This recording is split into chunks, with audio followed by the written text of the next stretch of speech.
Welcome to Sewing Machines 101.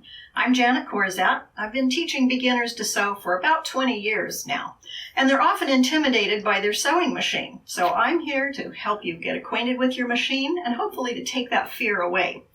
When you're working with a sewing machine, there are basically two types of machines, and anything that you learn on one easily transfers to another. There are the front-loading bobbins, similar to this machine, where the bobbin is loaded into a case and then that is put into the machine. And there's also the top-loading bobbin, as this one is, where the bobbin is put into the case from the top. We'll be dealing with both machines so that you can see how they operate, and we'll show you how to thread it, how to do bobbins, and all the things you need to know to get you started on your sewing. Come with me to the sewing station now and we'll get started. Now that we are at the sewing table, let's talk a little bit about how your machine forms a stitch. You have two sources of thread, your spool of thread on top and your bobbin in the bobbin case. And the needle passes down, the shuttle of the bobbin case wraps the thread around it, and the two interlock to form a stitch. Many people don't realize that you need a particular bobbin for your machine. There are lots of different kinds of bobbins, and you have to make sure that you have the right one for your machine. They are not interchangeable. When you're threading your machine, you want to be sure to use good quality thread, and something that's not really old.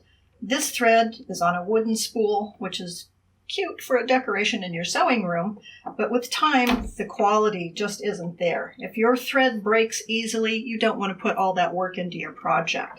So use something that is a good quality and your project will stay together. And now we're ready to thread the machine. I still have my spool of thread on top.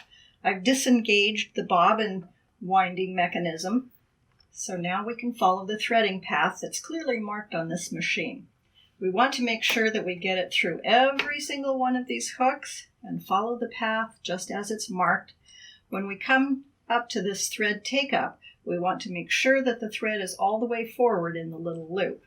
Each one of these parts of the threading path provides tension on the thread, and that gives you a proper stitch.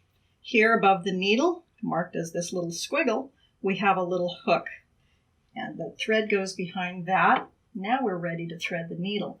You want to be sure that you don't allow the thread to wrap around the needle as you're doing this. Put it in, hold the thread away so that you can pull it through without any wrapping around the needle. Now we're ready to draw up the bobbin thread, which we've left out of the case. We do that by holding on to the upper thread, turning the fly wheel toward you so that the needle goes down and back up. You want to stop with your thread take-up all the way at the top. This brings up a little loop here of the bobbin thread. We're going to grab that loop and just pull so that it brings up the bobbin thread up through the throat plate. Now bring both of the threads under the foot and to the back of the machine. We'll close up the bobbin case and we're ready to get the machine ready to sew. Now let's talk about the machine needles. Often I get beginners who've inherited a machine from grandma or it's been in storage for a long time and they don't realize that you need to change the needle more frequently. They think that if the needle isn't broken or bent, it's fine. But the fact is you want to put in a fresh needle for every 4 to 6 hours of machine sewing time. Now that's not going to be just your time in the sewing room because you'll be cutting and pressing and pinning and all those other jobs, but it's the work time on the needle. The needle can get dull, and that affects your stitch quality. So you want to make sure that you're changing your needle frequently. What you're looking at are called the feed docks. This is the mechanism that pulls the fabric through the machine as you're sewing.